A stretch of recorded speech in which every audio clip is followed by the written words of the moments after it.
Breath of the Wild is one of the best in the franchise. If you want to run around Hyrule, slash enemies, explore, and get creative, there is no better Zelda game. This game got a lot of things right, much of which I will not be talking about. In this video, however, I'm going to be talking about some of the issues I had with the game, along with ways that they can improve.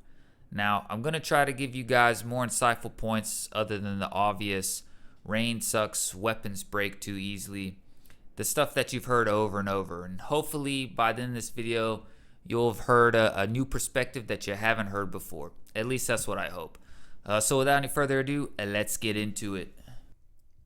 Lack of diversity. This is something so many open world games fall victim to. It's so easy for developers to copy and paste content, render slightly different versions, and economically it makes sense. They can't spend all their time on brand new content.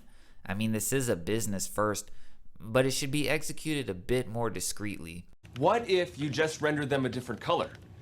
You know, that would be cheap and quick. The repetitiveness, it became a bit too obvious. Most of the game's content could have fit nicely in a world half the size. Instead, they watered it down, giving you a gigantic map. Hooray! Yay! The first divine beast I tackled was Varuta around Zora's domain. The King of Zoras tells you to go on top of this mountain, get some shock arrows, then use them to defeat the beast. And once I got up on the mountain and saw the Lionel for the first time, it sent shivers down my spine. Finally, an intelligent, badass foe in a Zelda game. Defeating him was not only one of the coolest moments in Zelda, but in gaming period. That is until you face him 20-something other times. I would rather there be 10 great enemies alongside 50 not so great rather than the same 10 great enemies be recycled over and over. Maybe instead of 20 Lionels, just a handful, and then we can mix in some other new enemies, or call it a day. So many other aspects in the game are copied and pasted all over the place. The towers, the shrines, beasts, fairies, side quests, bosses, vegetation. And I get it.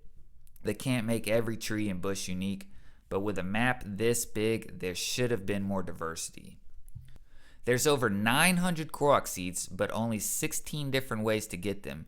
So to collect them all, you'll do the same puzzle 50-something times. I mean, talk about repetitive.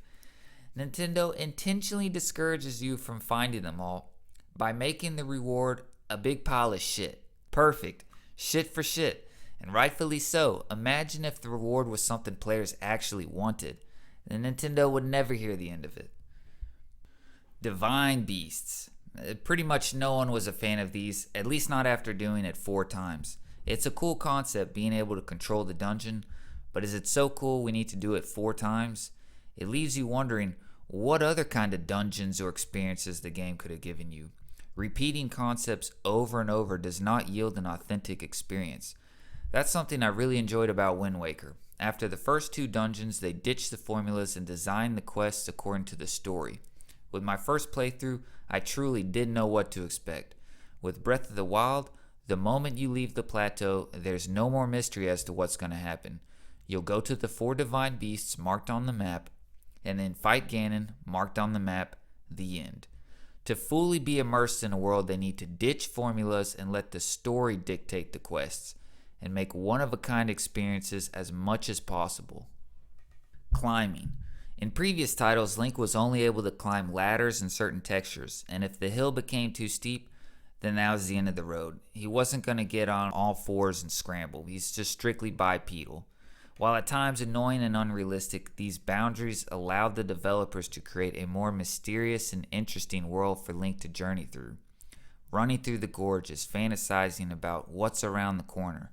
To get from one side to the other involved more puzzle solving, more craftiness, and once you got there, you felt so much more accomplished.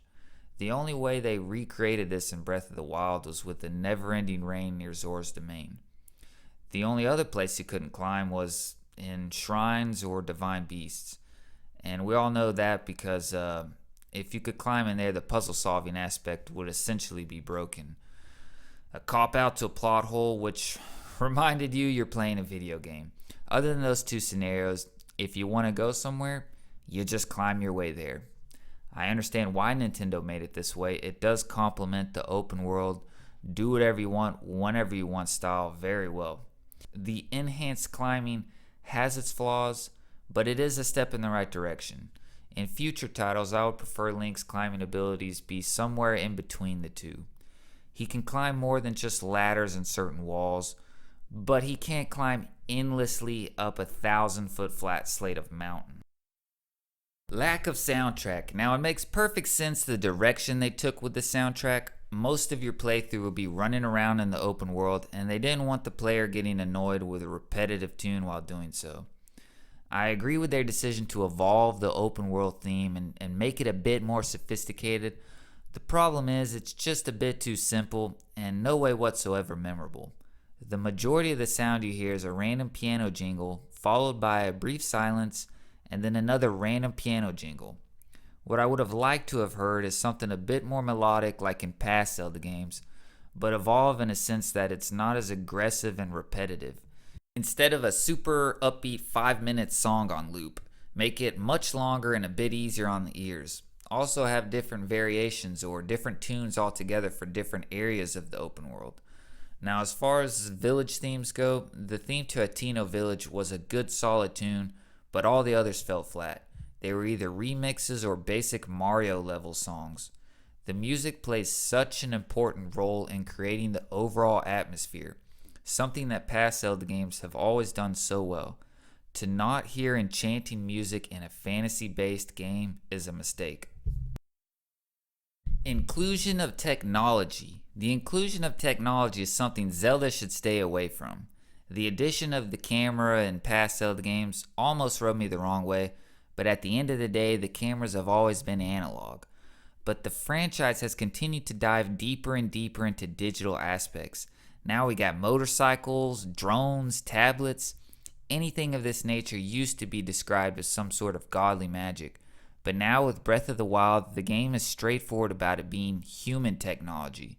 This inclusion of technology, it takes you out of the fantasy realm and into sci-fi or something that's not Zelda. I think for Zelda to survive and thrive, they need to break rules from time to time and implement new concepts, but the overall atmosphere should always remain something of fantasy, swords, magic, a world with very limited technology. It makes sword combat and so many other concepts seem like a necessity and not a plot hole. I mean, if there's such sophisticated technology, why am I even playing the game with a sword and bow? I might as well be running around shooting a laser gun. Even though Zelda is a fantasy genre, the franchise traditionally abides by a set of rules. Mixing medieval and sci-fi greatly diminishes the realism aspect because there are no rules anymore. Poor story. Many critics have complained about the story, and rightfully so. You play in a non-linear world where you can go wherever you want, whenever you want, but you're supposed to have a story at the same time.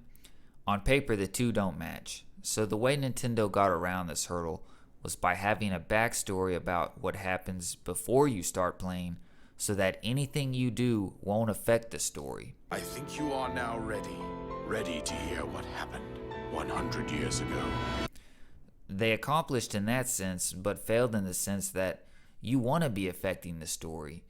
You want to be the center of attention when you're playing a video game.